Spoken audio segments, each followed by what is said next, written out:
శ్రీమాత్రే నమ. జయ గురు దత్తాత్రేయ నమ. ఈ వీడియోలో మనం ఫిబ్రవరి 23 నుంచి ఏప్రిల్ 2వ తారీఖు మధ్యలో, అంటే సుమారుగా ఒక 39 రోజులు 40 రోజుల పాటు కుంభరాశిలో రాహు కుజ గ్రహాలు కలిసి సంచరించడం జరుగుతుంది. అయితే ఈ రెండు గ్రహాలతో పాటు ఒక బుధ శుక్ర రవి కూడా కొంతకాలం పాటు సంచరించడం జరుగుతుంది. అయితే ప్రధానంగా ఈ కుంభరాశిలో రాహు అన్నది స్వక్షేత్రం. అక్కడ ఈ సంవత్సరం అంతా డిసెంబరు నెలాఖరు వరకు అటు ఇటుగా రాహు కుంభరాశిలో సంచరిస్తూ ఉంటాడు. అయితే రాహుతో ఏ గ్రహం కలిసినా కూడా ఆ గ్రహ కారకత్వాల్ని రాహు స్వీకరించి తను ఇవ్వడం చేస్తూ ఉంటాడు. సో ఆ కారణం వల్ల ఏంటంటే, మరి ఈ కుజుడు స్వభావసిద్ధంగా తీక్షణ గ్రహం, చాలా తీవ్రమైనటువంటి గ్రహం. అటువంటి కుజుడు మరి రాహుతో కలిసి ఉండడం వల్ల ఈ రాబోయే 40 రోజుల్లో కుజుని యొక్క కారకత్వాలు చాలా వరకు ఇబ్బంది పడడం జరుగుతూ ఉంటుంది. అంటే కుజుడు సంబంధించినటువంటి వరకు ఏంటంటే, సాధారణంగా వివాహ జీవితంలో ఉన్నటువంటి సమస్యలు, స్త్రీలకి భర్త యొక్క నడవడిక, భర్త యొక్క ఆరోగ్యం, యోగక్షేమాలు, అలాగే మిగతా వారికి ప్రమాదకరమైనటువంటి ప్రమాదాలు, అలాగే అన్నదమ్ములతో ఆస్తి సంబంధించినటువంటి విభేదాలు, అలాగే ప్రభుత్వ ఉద్యోగులకి ముఖ్యంగా ఈ పోలీస్ డిపార్ట్మెంటు, ఇన్కమ్ ట్యాక్స్, అంటే ఎవరైతే ఉత్సాహంగా అవుట్డోర్ వర్క్ చేస్తుంటారో యూనిఫామ్ వేసుకొని, వాళ్ళందరికీ కూడా కొంతవరకు ఈ అపకీర్తి, ఇబ్బందులు రావడం, ఉద్యోగపరమైన సమస్యలు రావడం జరుగుతుంటుంది.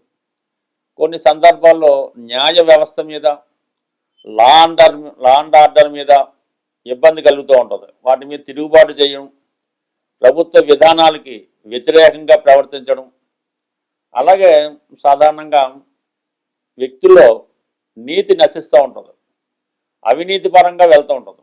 ఎవరైతే సన్మార్గంలో వెళ్తున్నారో వాళ్ళు ఇబ్బంది పడుతుంటారు. అలాగే దుర్మార్గంగా, అలాగే దారుణంగా రౌడీయిజం చేస్తూ, ఇతరుల ఆస్తి దోచుకుంటూ, ఇతరులకు ఇబ్బంది కలుగుతున్న వాళ్ళకి ఈ సమయంలో వాళ్ళకు అనుకూలంగా కొన్ని గ్రహాలు, ఈ రాహుగ్రహం పనిచేయడం జరుగుతూ ఉంటుంది. బట్ ఏదైనా రాహుతో ఏ గ్రహం కలిసినా ఆ గ్రహానికి సంబంధించినటువంటి కారకత్వాలు ఇబ్బంది పడడం జరుగుతూ ఉంటుంది. అలాగే ఒకరి జన్మజాతకం అనుకుందాం ఉదాహరణకి, ఈ రాహుతో కుజుడు కలిశాడు అంటే, స్త్రీల యొక్క జాతకం అయితే భర్త గారికి ఇబ్బంది కలగడం కానీ, నష్టం కలగడం కానీ, వ్యసనాలు పాలవడం కానీ జరుగుతూ ఉంటుంది. అదే శుక్రుడు రాహుతో కలిస్తే మగవారి జాతకంలో భార్యకి అనారోగ్యం కానీ, ధన నష్టం కానీ జరుగుతూ ఉంటుంది. అలాగే జాతకుడు నైతికంగా వ్యభిచార యోగం చేయడం, ఇతరుల మీద వ్యామోహం పెంచుకోవడం, ఈ విధంగా జరుగుతుంటుంది. బుధుడు రాహుతో కలిసినప్పుడు మరి జాతకుడు అన్యాయ మార్గంలో ధనం సంపాదించే ప్రయత్నం చేస్తుంటాడు. అలాగే బ్లాక్ మార్కెట్ చేయడం, డాక్యుమెంట్స్ తారుమారు చేయడం, ఫేక్ డాక్యుమెంట్లతో రుణాలు స్వీకరించడం, ఈ విధంగా ప్రజల్ని మాయ చేస్తూ ధనార్జన చేయడం జరుగుతూ ఉంటుంది. ఇక రవి కలిసినప్పుడు కొంతవరకు వ్యక్తిగతంగా ఆరోగ్యం దెబ్బతింటూ ఉంటుంది, మంచి నేమ్ అండ్ ఫేమ్కి దెబ్బ తగులుతూ ఉంటుంది. అందువల్లనే ఈ గ్రహణం ఏర్పడినప్పుడు ఏ రాశిలో గ్రహణం ఏర్పడితే ఆ రాశికి పరిహారం చేయడం జరుగుతూ ఉంటుంది. ఈ విధంగా రాహు తన ప్రభావాన్ని ప్రతి గ్రహం మీద చూపడం జరుగుతూ ఉంటుంది.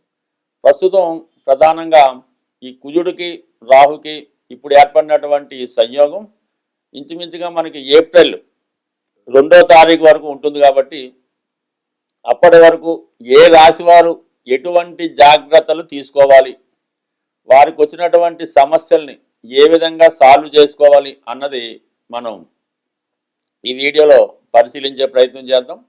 అయితే ఈ ప్రారంభంలో, అంటే ఫిబ్రవరి 23 నుంచి ఏర్పడినటువంటి ఈ పంచగ్రహ కూటమిలో మనకి ప్రధానంగా మనం 2 తీసుకున్నాం. అయితే మిగతా గ్రహాలు కూడా ఆ ప్రభావం అది ఉంటుంది. అయితే మిగతా గ్రహాల మీద రాహు యొక్క ప్రభావం ఉంటుంది తప్ప రాహు మీద ఈ గ్రహాలు ఏమీ చేయలేవు. రాహు తన పని తాను చేసుకెళ్ళిపోతుంటాడు. అయితే ప్రధానంగా ఏమైందంటే గురువు యొక్క దృష్టి, మిథున రాశిలో ఉన్నటువంటి గురువు యొక్క దృష్టి ఈ కుంభరాశి మీద పడటం వల్ల ఏంటంటే చాలా వరకు వీటి యొక్క తీవ్రత తగ్గుతూ ఉంటుంది. చాలా వరకు మరీ ప్రమాదం రాకుండా చిన్న చిన్న సమస్యలతో పరిష్కారం అవడం జరుగుతూ ఉంటుంది. అయితే ఇది అందరికీ జరుగుతుందంటే కంపల్సరీగా కాదు. ఎవరైతే ఈ ఇబ్బందులు వచ్చినప్పుడు భగవంతుని యొక్క పూజా కార్యక్రమాలు కానీ పరిహారాలు కానీ లేదు భగవంతుణ్ణి గట్టిగా నమ్ముతారో వారు మాత్రం ఖచ్చితంగా ఈ సమస్యల నుంచి బయటపడడం జరుగుతూ ఉంటుంది. బట్ ఏదైనప్పటికీ కూడా ఈ కుజుడు రాహు యొక్క కలయిక కొంతవరకు దేశ గోచారం మీద ప్రభావం చూపుతుంటుంది. పెద్ద పెద్ద ప్రమాదాలు యాక్సిడెంట్లు జరుగుతుంటాయి. ప్రభుత్వాలకు కూడా ఇబ్బంది కలిగే అవకాశం ఉంటుంది. స్వస్తి. ఏదైనా జాతకంలో నడుస్తున్నటువంటి దశలు అంతర్దశలే ప్రధానం. గోచార రీత్యా అష్టమ శని వచ్చినా ఏలినాటి శని వచ్చినా రాహు ప్రభావం ఉన్నా జాతకుడు తన చర్యల ద్వారా తన నడవడిక ద్వారా ప్రవర్తన ద్వారా కంప్లీట్గా గోచారంలో వచ్చే నష్టాలని ఇబ్బందుల్ని తొలగించుకోవచ్చు. లేని పక్షంలో దైవ బలంతో కూడా గోచారాన్ని తిప్పికొట్టి మంచి ఫలితాలుగా మార్చుకోవచ్చు. అందువల్ల గోచారం గురించి పెద్దగా ఇబ్బంది పడక్కర్లేదు. మనం ఇప్పుడు చెప్పినటువంటి వీడియోలో ఈ రాహు కుజుల కలయిక అన్నది కేవలం గోచారం ఫలితం మాత్రమే. ఇది కేవలం ఒక 43 రోజులు 45 రోజులు ఉంటుంది. దీన్ని కంప్లీట్గా ఆ సమయంలో మీరు తగు జాగ్రత్తలు తీసుకోవడం వల్ల దాన్ని ఇంకా మనం పాజిటివ్గా కూడా మార్చుకోవచ్చు. ప్రధానంగా రాహుగ్రహానికి ఇప్పుడు రాహువే జాతకుని ఇబ్బంది పెడుతుంటాడు, ప్రలోభ పెడుతుంటాడు, నష్టపరుస్తుంటాడు. కొన్ని సందర్భాల్లో అఖండ ఐశ్వర్యాన్ని కూడా ఇస్తుంటాడు. రాహుకి అధిదేవతగా దుర్గాదేవి ఉంటుంది కాబట్టి కంప్లీట్గా జాతకుడు వారి వారి స్థాయిని బట్టి అమ్మవారికి దుర్గా అమ్మవారికి శుక్రవారం రోజు కుంకుమార్చన చేయడం, వీలైతే నిమ్మకాయల దండ వేయడం, ఇంకా తీవ్రత ఎక్కువగా ఉంటే అమ్మవారికి ఒకసారి చండీ హోమం చేయించుకోవడం, నిరంతరం దుర్గా అష్టోత్తరం చదువుకోవడం, ఇంకా సమస్యలు ఎక్కువగా ఉన్నాయి, గండాలు లాంటివి ఉన్నాయి, పోలీస్ కేసులు ఉన్నాయనుకుంటే దేవి ఖడ్గమాల అనే స్తోత్రాన్ని పారాయణ చేయడం వల్ల, ఇంకా సాత్వికంగా ఇంకా పైకి రావాలనుకుంటే లలితా సహస్రనామ పారాయణ ద్వారా కంప్లీట్గా అమ్మవారిని ప్రసన్నం చేసుకోవచ్చు. అమ్మవారు ప్రసన్నం చేసుకుంటే రాహు ప్రసన్నం అవుతాడు. రాహు అనుగ్రహించాడంటే చాలా అఖండ ఐశ్వర్యం అనమాట. జాతకుని ఎక్కడికో తీసుకెళ్ళి కూర్చోబెట్టడం జరుగుతుంటుంది. కాబట్టి కంప్లీట్గా ఏదైనా మనసా వాచ కర్మణ ఆరాధించవలసి ఉంటుంది. కంప్లీట్గా మీరు అమ్మవారి ఆరాధన ద్వారా అప్పుడప్పుడు వీలైతే మీరు ఏ ఊరు వెళ్ళినా ఏ కార్యక్రమానికి వెళ్ళినా అక్కడ ఉన్నటువంటి అమ్మవారిని కంప్లీట్గా దర్శించుకోవాల్సి ఉంటుంది. అది గ్రామ దేవత అయినా ప్రధాన దేవత అయినా మాత్రం మీరు ఏ ఊరు వెళ్ళినా అక్కడ చూడవలసి ఉంటుంది. ప్రధానంగా మీరు ఎక్కడైతే జన్మించారో ఆ ప్రాంతంలో ఉన్నటువంటి గ్రామ దేవతని కంప్లీట్గా పూజ చేసుకోవాల్సింది. అంటే అమ్మవారు అన్ని రూపాల్లో ఉంటుంది కాబట్టి ప్రధానంగా గ్రామ దేవత ఇంపార్టెంట్. అలాగే మీ పట్టణంలో సమీపంలో ఉన్నటువంటి పెద్ద ఆలయాలు అంటే విజయవాడ, శ్రీశైలం ఇటువంటి క్షేత్రాలు కంపల్సరీగా దర్శించడం వల్ల మీకు ఉన్నటువంటి ఎటువంటి సమస్య అయినా పరిష్కారం అవుతుంది. గోచార రీత్యా వచ్చే సమస్య మాత్రం 100% పరిష్కారం అవుతుంది. ఇప్పుడు రాహు వల్ల వచ్చేది అమ్మవారి వల్ల. ఇక కుజుడు వల్ల వచ్చే సమస్య అన్నది ఆంజనేయ స్వామి ద్వారా, సుబ్రహ్మణ్య స్వామి ద్వారా, అంటే సంతాన సంబంధించిన విషయాలు, వివాహానికి సంబంధించిన విషయాలు, సుబ్రహ్మణ్య స్వామి వారి ఆరాధన వల్ల, అంటే మంగళవారం సుబ్రహ్మణ్య స్వామి వారికి చెరుకు రసం, తేనె, పానకం లాంటి వాటిలో అభిషేకం చేయడం వల్ల సుబ్రహ్మణ్య స్వామి ప్రసన్నుడు అవడం జరుగుతూ ఉంటుంది. అలాగే అన్నదమ్ముల వల్ల ప్రాబ్లమ్స్, రుణ సమస్యలు, అలాగే వివాహం సరిగ్గా జరగడం లేదు, ఉద్యోగం లేదు, ఉద్యోగం పోయింది, అంటే ఎటువంటి సర్వ కార్యక్రమాలకన్నా ఆంజనేయ స్వామి వారిని పూజించడం వలన రాహు తొందరగా యాక్టివేట్ అవ్వడం జరుగుతుంటుంది. అందువలన ఆంజనేయ స్వామిని మీరు ప్రసన్నం చేసుకోవాలంటే ఆర్థికపరమైన, వివాహపరమైన, కుటుంబ సమస్యలతో ఉన్నవాళ్ళు మంగళవారం రోజు ఆంజనేయ స్వామి వారిని సింధూరంతో అభిషేకం చేసిన తర్వాత తమలపాకులతో అర్చన చేసి స్వామికి వడమాల నైవేద్యంగా పెట్టడం వల్ల, అంటే వడమాల వేయటం, వడపప్పు నైవేద్యంగా పెట్టడం వల్ల ఇది సాల్వ్ అవుతుంది.